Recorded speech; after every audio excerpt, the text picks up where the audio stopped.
जमा होक सर जी अस्सलाम वालेकुम वरहमतुल्लाहि वबरकातुहू। वालेकुम सलाम वरहमतुल्लाहि वबरकातुहू। जी सर जी 2000 काल तेर शो दाई पवाले सो खबरे के 2021 را روان दाई पवाले सो खबरे के सर مینوالو ته ډیره زیاته مننه. زه خو به یو څو خبرې وکم خو خفه کېږئ برانه نه.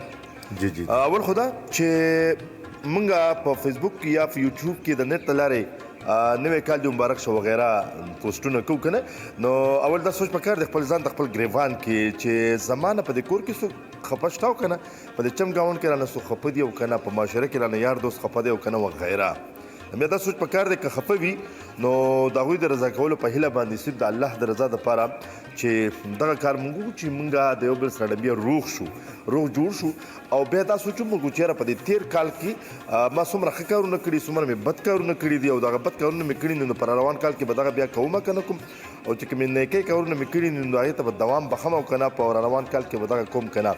نو که بد وي د هغې بخښنه د خپل الله جل جلاله نه، او که نیک کار وي نو د الله پاک نه د هغې د ثواب د اجر توفیق امید او پر روان کال کې د هغې نه زیات دغه اعمال کارول پکار دي. نو زما د طرف نه دغه تېر شوی کال چې څومره پکې خلک بیمار او وفات شوي شهیدان شوي دي او نور ستونزو کې هغه ګیر شوي دي، نو خدای پاک خو دې دغه مړي او دغه وفات شوي خلک ټول وبخي او دغه بیماران چې دي الله پاک دې ورته شفای کامله نصیب کړي.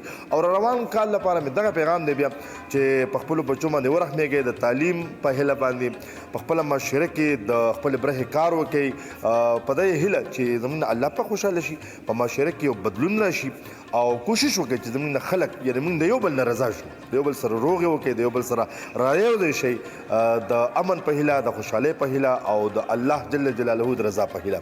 نو ډېره زیاته مننه. نوی کال او را روانې ورځې چې څومره هم دي دا راته بیا نیکمرغه شه او مبارک شه.